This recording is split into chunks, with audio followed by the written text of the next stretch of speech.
Hi అండి రైతు సోదరులకు నమస్కారం. మీరు చూస్తున్నారు ఎంబీ రైతు యూట్యూబ్ ఛానల్. నేను బిష్ణాయక్. మనం కనుక చూసుకున్నట్లయితే లాస్ట్ వీడియోలో వచ్చేసి దగ్గర మనం ఈ ఫీల్డ్లో వీడియోలు తీయక కనీసం ఒక 15 రోజులు అవుతా ఉంది. ఫీల్డ్ వర్క్లో భాగంగా మనం అన్ని జిల్లాలు తిరుగుతూ ఉన్నాము. ఆ టైంలో ట్రాజెంటా అనేది నల్ల తామర వచ్చి రైతులు చాలా ఇబ్బంది పడుతున్నటువంటి సిచ్యువేషన్లో ట్రాజెంటా అనే ప్రోడక్ట్ గురించి మనం మాట్లాడడం జరిగింది. అది చాలా ఎక్సలెంట్గా పనిచేసింది నల్ల తామర మీద.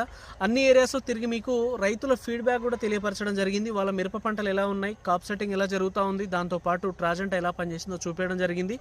అన్ని జిల్లాలు తిరిగాము. ఖమ్మం, వరంగల్ 2 జిల్లాలు మిగిలి ఉన్నాయి. ఈ 2 జిల్లాలు కూడా త్వరలో రాబోతా ఉన్నాను. అక్కడ కూడా చాలామంది రైతులు స్ప్రే చేసిన వాళ్ళు ఉన్నారు. రమ్మని చెప్పి పిలుస్తూ ఉన్నారు. ఖచ్చితంగా నేను అక్కడికి రావడం జరుగుతూ ఉంటుంది. అక్కడ కూడా ఫీల్డ్స్ ఎలా ఉన్నాయి, ట్రాజెంటా ఎలా పనిచేసిందని క్లియర్ కట్గా చూపిస్తాను. మీరు కనుక గమనించినట్లయితే ఆ టైంలో నేను ట్రాజెంటా స్ప్రే చేస్తూ ఉన్నాము, ఆ తర్వాత సఫారీ స్ప్రే చేస్తూ ఉన్నాము. కాప్ సెట్టింగ్ కోసం ఈ 2 మందులు స్ప్రే చేయాల్సిన అవసరం ఉందని చెప్పేసి నేను క్లియర్గా వీడియోలో చెప్పడం జరిగింది.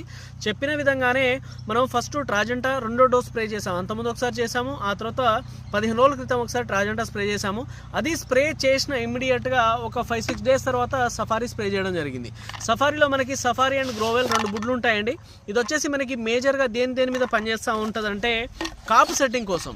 తక్కువ రేట్లో మల్లెపూల తోట వల్ల కాప్ సెట్టింగ్ రావాలి అంటే చాలా ఎక్సలెంట్గా సమర్థవంతంగా పనిచేస్తూ ఉంటుంది. అందులో ఎలాంటి డౌట్ లేదు. లాస్ట్ 3-4 ఇయర్స్ నుంచి సఫారీ స్ప్రే చేస్తూనే ఉన్నారు. ఇది స్ప్రే చేసిన ఒక వారం 15 రోజుల్లో చాలా చక్కటి కాప్ సెట్ అయిపోతూ ఉంటుంది. ఇది స్ప్రే చేసిన వెంటనే ముదురు క్లీన్ అయిపోవడము, పైన చిగురు నీట్గా రావడము, దాంతోపాటు ఎలాంటి ముదురు లేకుండా ఇస్త్రీ చేసినట్టు రావడము, అలాగే చాలా ఎక్సలెంట్ పూత రావడము, వచ్చిన పూత కాస్త కాపుగా మారిపోవడం అనేది జరుగుతూ ఉంటుంది. సో ఇది స్ప్రే చేసిన తర్వాత మీరు కావాలంటే డెలిగేట్ స్ప్రే చేయొచ్చు. నేను నెక్స్ట్ డోసు డెలిగేట్ స్ప్రే చేస్తూ ఉన్నాను. ఒకసారి మనం చూద్దాము ఎలా ఉంది ఏంటి అనేది. సఫారీ స్ప్రే చేసిన తర్వాత మీరు కనుక గమనించినట్లయితే నల్ల తామర వచ్చి మొత్తము అంతకుముందు చాలా ఇబ్బందికర పరిస్థితులు ఉండే. ఆ తర్వాత ఇంత కాప్ సెట్ అయిపోయినటువంటి మిరప పంటని ఫస్ట్ కాప్ సెట్ అయిపోయింది. ఆ తర్వాత మనము పైన చాలా చక్కటి గ్రోత్ తీసుకురావడము, ఆ గ్రోత్ మీద ఇమీడియట్గా పూత రావడము ఒకసారి గమనించవచ్చు మీరు. ఇంకా దీనికి వాటర్ కట్టలేదు. సో వాటర్ కట్టుంటే ఇంకా బ్రహ్మాండంగా కనిపించేది. పూత చూడండి ఒకసారి. పైన కొనలు మాడిపోయి ఉన్నదాన్ని ట్రాజెంటా క్లీన్ చేసి పడేసింది.